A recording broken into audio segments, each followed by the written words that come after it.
Ada pertanyaan? Nah, Ustaz, kami selaku DKM pernah mengundang Ustadz terkenal untuk mengisi kajian Tabligh Akbar yang kebetulan Ustadz tersebut sedang safari dakwah di kota kami.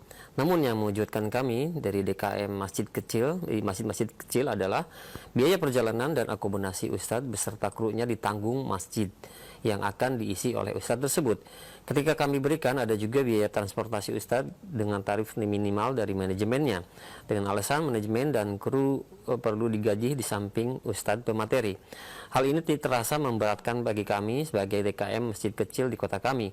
Belum lagi terkadang tema kajian dan permasalahan yang dibahas bukanlah masalah urgen yang kami hadapi dan kami butuhkan.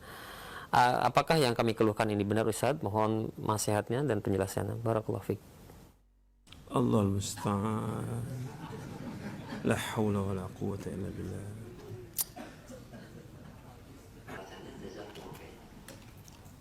Alhamdulillah wassalatu wassalamu rasulullah.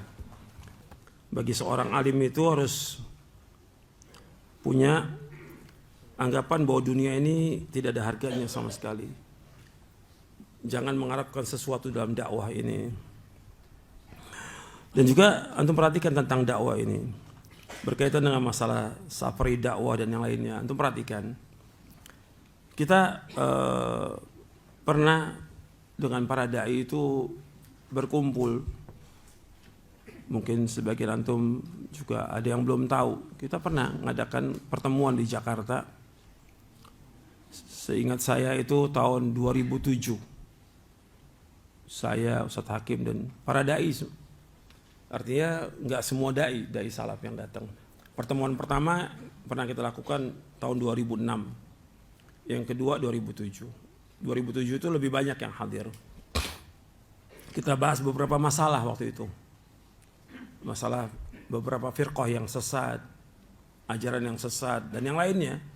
Berkaitan juga dengan dakwah, adab dakwah dan segala macam. Nah, terakhir kita diminta oleh semua dai yang hadir itu untuk memberikan tausiah. Dari sekian banyak tausiah yang saya sampaikan dan juga Ustadz Hakim hafizallahu taala, yaitu berkaitan dengan masalah dakwah. Kita sampaikan kepada semua yang hadir, sebaiknya dakwah itu di tempat masing-masing, tidak keluar kota. Karena apa? Di daerah kita banyak orang membutuhkan kita, di kampung kita banyak orang membutuhkan kita. Waktu juga ada beberapa ustadz dari luar kota yang hadir juga. Seperti umpamanya di Tasik itu umpamanya. Itu kan banyak daerah yang perlu didakwakan. Atau di Bandung, itu luas sekali Bandung itu. Banyak sekali jutaan orang yang perlu didakwahkan. Atau di Sumatera. Atau dia orang Sumatera. Sumatera itu kan luas. Itu kan banyak orang-orang di pelosok yang perlu didakwakan. Yang di kotanya aja masih banyak orang yang belum kenal agama Islam. Kenapa harus dia keluar kota? Gitu. Ini terjadi. Kemudian juga yang ada di Jakarta juga dia keluar kota ke tempat lain. Kecuali kalau memang dia memang awal memulai dakwah di tempat itu. Dan udah banyak para dai yang ada di sana yang masih muda-muda perlu nasihat. Jadi kita datang diantaranya untuk memberikan nasihat. Sebaiknya juga kalau memang udah cukup nggak usah. Gitu. Apalagi sekarang udah ada, sekarang ini ada televisi, radio, udah cukup. Gitu. Tapi sekali-kali perlu datang untuk memberikan semangat boleh. Tapi kalau kita lihat yang ada ini, yang muda-muda datang ini, ketika datang ke satu kota, dia juga mesti lihat si dai ini. Di kota itu ada nggak para dainya? Kayak sekarang ini hampir semua dai datangnya kemana? Jakarta. Kenapa Jakarta? Kenapa nggak di pelosok Kalimantan? Kenapa nggak di pelosok Sumatera? Kenapa nggak di pelosok timur-timur? Kenapa Jakarta? Itu tandanya ada 10 tanda tanyanya tuh. Kenapa? Berarti Jakarta tempat yang basah. Ini masalah lagi. Berkaitan dengan dakwah. Antum nih dakwah karena Allah atau nyari sesuatu. Dari apa yang ditanyakan tadi itu, jelas ada sesuatu yang dicari oleh dai ini dan juga krunya. Kenapa dakwah harus bawa kru? Kenapa?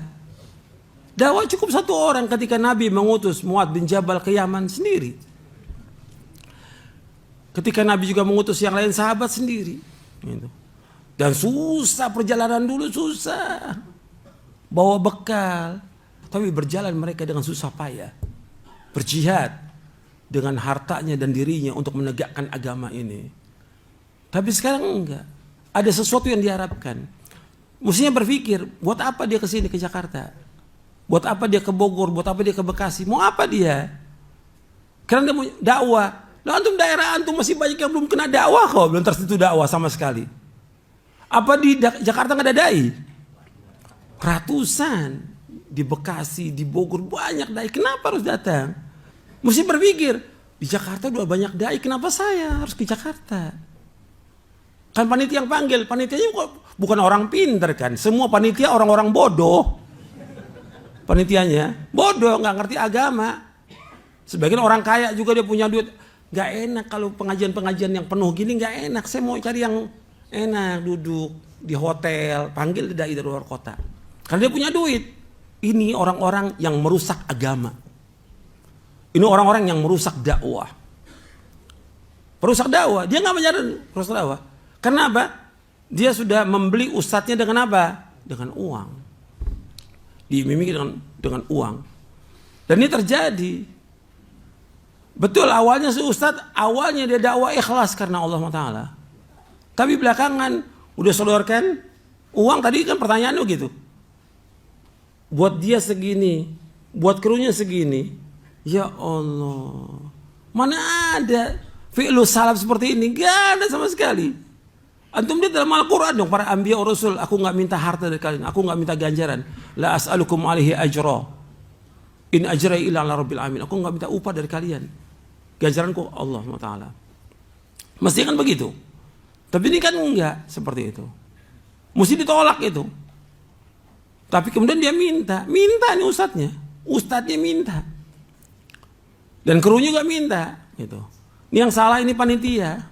Mestinya panitia tuh ngaji lagi. Udah jangan sibuk jadi panitia, bubar aja panitia deh. Bubar semuanya panitia. Bapak ini juga merusak dakwah. Iya. Antum belajar. Dulu kita nggak ada panitia gitu. Nggak ada sama sekali. Antum lihat deh dakwah. Antum bisa tanya deh yang senior gimana waktu mereka datang dakwah itu. Nggak ada panitia, datang sendiri. Paling ada satu panitia. Tapi nggak seperti sekarang. Ini karena panitia nikmat juga nih dengan begini.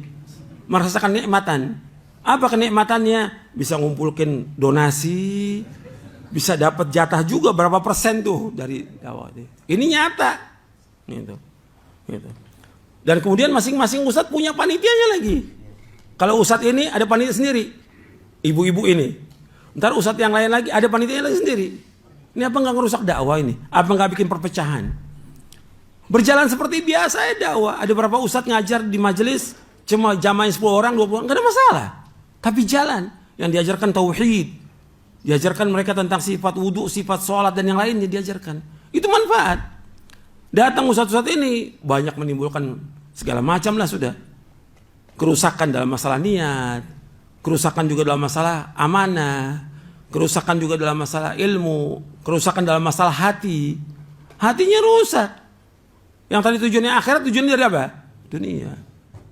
Dan juga ada kesombongan. Dia merasa aneh yang orang alim. Apa dia nggak lihat tuh banyak ustadz yang lebih alim daripada dia? Apa nggak dianggap tuh ustadz-ustadz itu?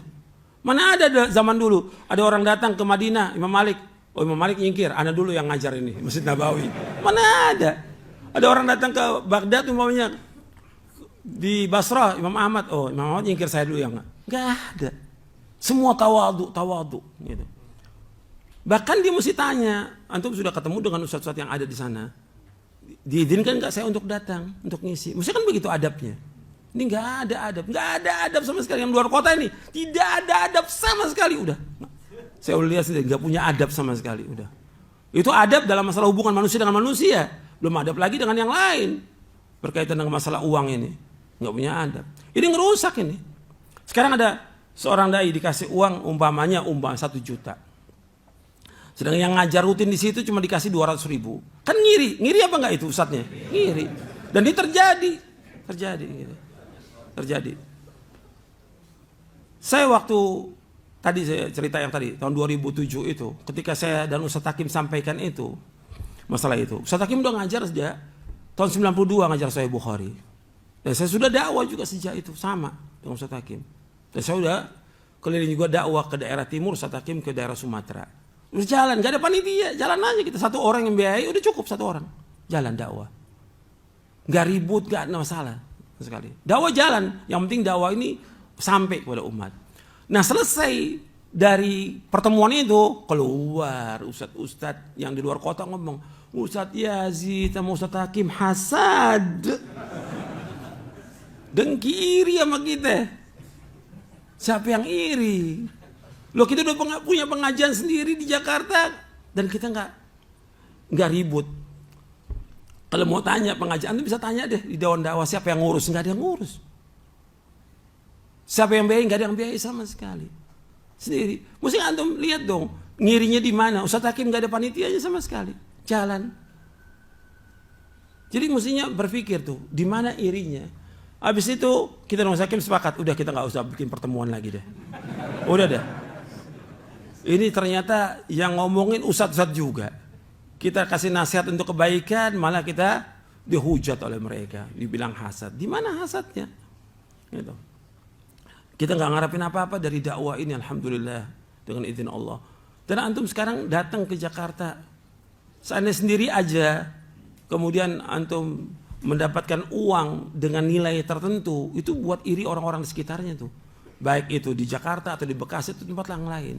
Kesian kan yang ngajar Quran, yang ngajar hadis setiap minggu itu nggak dibayar segitu. Ini datangnya cuma sekali, semua dijamin tiket pesawatnya, hotelnya, iya nggak? Makannya, mobil buat jalan-jalan. Kadang-kadang ada ustadz juga jalan-jalannya, mobilnya minta yang paling bagus. Ini ada khobarnya, khobar dari ustadz juga yang nyampein kepada saya. Allahul musta'an. Ini ngerusak dakwah nih semuanya. Dan lagi kalau kita lihat ilmunya, isinya, nggak ada isinya ustadz ini, nggak ada isinya. Ada yang cuma ceramahnya yang udah disampaikan sama ustadz yang lain tentang ilmu. Apa ustadz yang lain nggak bisa nyampaikan tentang ilmu? Tentang zuhud disampaikan oleh. Tentang apa lagi yang mereka sampaikan? Sudah disampaikan ustadz yang ada. Apa ada sesuatu yang baru yang antum sampaikan? Nggak ada. Biarkan aja orang-orang di tempat itu, antum sibukkan di daerah antum. Nah akhirnya yang terjadi seperti yang tadi tuh. Yaitu dia safari dakwah. Ini juga istilah baru lagi nih. Safari dakwah ini. Istilah yang baru ini. Safari dakwah. Safari dakwah nggak sendiri. Bawa apa? Bawa kru. 3 orang, 5 orang, 7 orang. Ya panitianya pada ngeluh. Nah tadi kan pertanyaan tentang keluhan itu. Sekarang mereka cuma punya uang untuk datangkan ustadz dengan nginep segala macam. Cuma punya 10 juta. Ketika dibawa kru menghabiskan 50 juta. Coba untuk orang-orang sekitar itu yang susah, yang fakir, yang miskin bantu. Terbantu apa enggak tuh? 50 juta terbantu. Atau antum cari anak-anak yang betul-betul pintar untuk sekolah di pondok. Antum biayai dari uang itu supaya jadi dai. Manfaat atau tidak? Manfaat. Dari biaya ustadz cuma berapa hari di situ? Dikasih uang sampai jutaan. Dan dulu nggak ada dari tabligh akbar bikin donasi, nggak ada. Bahkan sekarang itu sampai nominalnya ada yang lebih dari 10 juta, bahkan ada yang 20 juta. Apa nggak ngerusak dakwah seperti itu? Ngerusak dakwah, ngerusak hati. Rusak nggak hatinya dia? Rusak hatinya dibeli oleh orang kaya, dibeli oleh panitia. Rusak hatinya orang-orang yang sekitar itu kan. Ada ngiri atau tidak? Ngiri dong. Saya ngajar tiap hari nggak dikasih segitu. Ini ustadz cuma sekali datang dikasih segitu. Itu bukan ngirian. Yang terjadi gitu. Dan juga dakwanya tidak masuk. Tujuan dakwah apa sih? Saya dulu pernah sampaikan. Supaya tidak ada alasan bagi manusia di hadapan Allah. Berarti dia menyampaikan kepada siapa? Orang-orang yang belum ada dai di tempat itu. Iya kan? Kalau di Jakarta, di Bekasi, udah ada dai belum? Udah banyak dai. Udah sampai itu dakwah kepada mereka. Yang kedua, memberikan hidayah kepada manusia ke jalan yang lurus. Juga mereka sudah sampaikan ilmu itu. Memberikan hidayah. Dan dalilnya sudah saya sebutkan bahwa Nabi SAW tujuan dakwanya wa innaka la tahdi ila siratal mustaqim, dan engkau Muhammad mendakwakan manusia ke jalan yang lurus. Kemudian tujuannya juga untuk mengeluarkan manusia dari kegelapan syirik kepada cahaya tauhid. Dari kegelapan bid'ah kepada cahaya sunnah. Sudah dilakukan oleh para dai di daerah itu. Sudah. Kemudian yang ketiga, supaya lepas tanggung jawab dari Allah. Kalau para dai udah nggak perlu lagi karena di daerahnya juga yang perlu dia. Dia tanggung jawab berat di daerahnya itu, banyak jutaan dari daerahnya yang belum sampai dakwah. Lah kenapa harus ke Jakarta? Kenapa harus ke Bogor? Tempat kedatangan selalu di atau tempat-tempat yang lain. Ya. Yang artinya di sana ya kasarnya ya ada uangnya dia. Tapi nih keluhannya udah banyak nih. Keluhan banyak. Saya juga bukan dari pertanyaan, dari mendengar langsung dari beberapa ustadz juga sampai kepada saya. Ada beberapa tempat yang datangin ustadz dia nggak sanggup lagi. Untuk apa? Untuk bayar biaya ini. Safari dakwah ini. Kata dia, ustadz saya panggil untuk mereka pertama kali dan terakhir, nggak mau lagi. Jadi pada kapok. Masa dakwah bikin orang kapok? Ya bukan dakwah ini. Masa dakwah juga cari uang? Nggak ada dakwah cari uang. Mana ada para anbiya wa rasul alaihissalam? Mana ada salafus saleh cari duit dalam dakwah? Mestinya dia berdakwah karena Allah. Bahkan kalau lihat berapa hadis Nabi itu ancamannya berat loh. Ini pernah terjadi di zaman Nabi SAW. Ini zaman Nabi masih hidup SAW. Ada seorang sahabat yaitu Ubadah bin Samit. Dia seorang Ansar radhiyallahu an. Kata Ubadah bin Samit, "Alamtu nasan min ahli suffati al-kitabata wal Qur'ana. Fa ahda ilayya rajulun minhum qausan. Faqutu laysat bimalin wa armi anha fi sabilillahi azza wa jal. La atiyanna Rasulullah SAW fala as'alannahu fa ataitu faqultu ya Rasulullah rajulun ahda ilayya qausan mimman kuntu uallimuhu alkitab wal qur'ana laysat bimalin wa armi anha fi sabilillah. Qala in kunta tuhibbu an tutawwaqa tawqan min narin faqbalha." Hadis ini diriwayatkan oleh Imam Ahmad, Abu Daud dan yang lainnya. Hadis ini dihasankan oleh Syekh Al-Albani dalam silsilah hadits as-sahihah di juz yang pertama. Dari Ubadah bin Samit radhiyallahu an, aku mengajarkan beberapa orang dari ahli suffah yaitu al-kitabah, menulis dan mengajar Quran. Kemudian di antara mereka memberikan hadiah kepadaku, busur panah. Habis ngajar dikasih hadiah busur panah. Aku mengatakan, ini bukan harta, bukan duit, ini nggak apa-apa. Yang aku bisa pakai untuk apa? Jihad di jalan Allah. Busur panah ini. Tapi sungguh aku akan datang ke Rasulullah SAW. Aku akan tanya. Aku datang ke Rasulullah dan aku tanya Rasulullah. Aku diberikan hadiah busur panah dari orang yang aku ajarkan tulisan dan juga aku ajarkan Quran. Bukan harta Rasulullah, bukan duit, bukan dinar, bukan dirham. Yang aku akan pakai busur panah ini untuk berjihad jalan Allah. Apa kata Rasulullah SAW? Jika engkau mau dikalungkan dengan kalung api neraka di hari kiamat, maka terima itu. Kalau kamu mau dikalungkan dengan kalung dari neraka, kamu terima. Artinya kalau busur panah aja nggak boleh, apalagi apa? Uang. Ini anda perhatikan ini. Ini diriwayatkan oleh Imam Ahmad dalam musnadnya di juz yang kelima, Abu Daud dalam Abwabul Ijarah, kemudian juga Ibnu Majah, At-Tahawi dalam Mushkil Athar, Al-Hakim dalam kitab Mustadrak, dan banyak dalam sunannya. Dan Hasan ini, sanadnya Hasan. Makanya Syekh Al-Albani menghasankan. Jadi di sini untuk perhatikan bahwa menunjukkan dari hadis ini tidak boleh untuk menerima upah dari dakwah itu. Sebab berat. Ancamannya apa di sini? Neraka. Kemudian juga dalam hadis yang lain Nabi bersabda SAW, "Man qara'al Qur'ana falyas'alillaha bihi fa innahu sayaji'u aqwamun yaqra'una al-Qur'ana yas'aluna bihin nas." Barang saya membaca Al-Quran adalah dia minta kepada Allah. minta ganjarannya kepada Allah. Nanti akan datang beberapa kaum yang membaca Al-Quran yang dia minta kepada manusia. Dari dia yang mengajarkan Quran, dia minta uang upah dari manusia. Ini hadis diriwayatkan oleh Tirmidzi, Ahmad, dan hadis ini hasan dihasankan oleh Syekh Al-Albani dalam silsilah hadis as-sahihah di juz yang pertama dari sahabat Imran bin Husain. Dalam riwayat yang lain dari Abdurrahman bin Shibl, aku mendengar Rasulullah bersabda, sami'tu Rasulullah yaqul, iqra'ul Qur'an wa la taghlu fihi wa la tajfu anhu wa la ta'kulu bihi wa la tastaqthiru bihi. Akhrajahu Ahmad wa Tahawi fi syarh man al-athar wa mushkil al-athar. Isnadu sahih. Dari Abdurrahman bin Shibl radhiyallahu an, aku mendengar Rasulullah SAW bersabda, bacalah Al-Quran, jangan kalian melewati batas, jangan kalian keras darinya, jangan kalian makan dengan Quran itu, jangan kalian memperbanyak harta dengan membaca Al-Quran itu. Hadis sahih riwayat Imam Ahmad, Tahawi dalam syarah Ma'an al-Athar dan juga syarah Mushkil al-Athar, sanadnya sahih.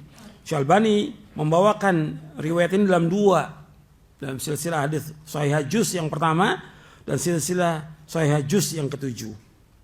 Kalimat wala taghlu fihi, yaitu jangan kalian melewati batas, artinya jangan kalian melewati batas dari lafaz dan maknanya sehingga kalian mentakwilkan dengan takwil yang batil. Wala tajfu anhu, kata As-Sindi, yaitu la tub'idu anin tilawati wala taghlu bal tawassatu fihi. Wa hadha nahyun an kullil ifrat wa tafrit. Jangan kalian berkeras padanya, maksudnya jangan kalian menjauh dari membacanya. Jangan juga kalian melewati batas, pertengahan.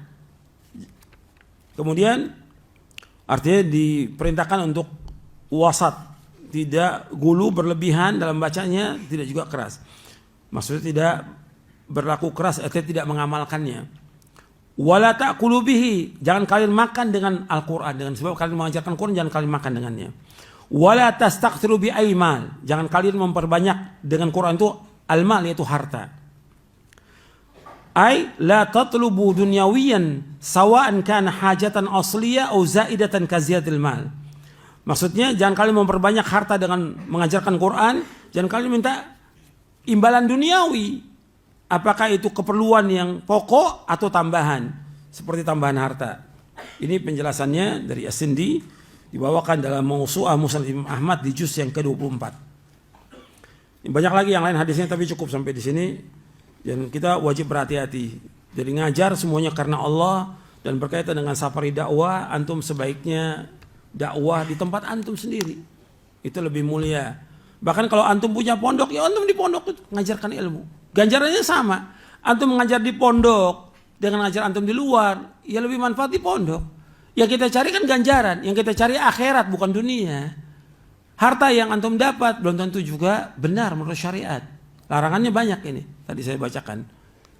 Semua ngajar karena Allah. Setiap dai dia tetap wajib berdakwah dengan ilmunya. Dakwah yang harus kita mulai dari mana? Pertama untuk diri kita sendiri. Yang kedua untuk siapa? Keluarga. Ya ayyuhalladzina amanu qu anfusakum wa ahlikum nara. Yang ketiga kepada sanak famili. Sebab Nabi diperintahkan oleh Allah SWT apa? Wa anzir ashiratakal aqrabin. Ancam keluarga kamu yang terdekat. Ajarkan keluarga itu yang terdekat. Ajarkan masyarakat kita. Kenapa harus keluar kota yang jauh? Jadi ini penting harus perhatikan oleh para dai. Kecuali kalau memang ada hajat, ada keperluan yang memang mereka minta nasihat kepada kita datang. Tapi nggak perlu bawa pasukan, bawa kru. Ini yang bikin orang-orang pada ngeluh. Kalau dia biaya sendiri nggak ada masalah. Ini kan nggak membebankan kepada siapa? Kepada panitia, kepada masjid. Semuanya teriak. Ya sampai sini dulu kajian kita, mudah-mudahan bermanfaat. Wassalamualaikum Nabi Muhammadin sallallahu alaihi wasallam wa akhiru da'wana alhamdulillahi rabbil alamin.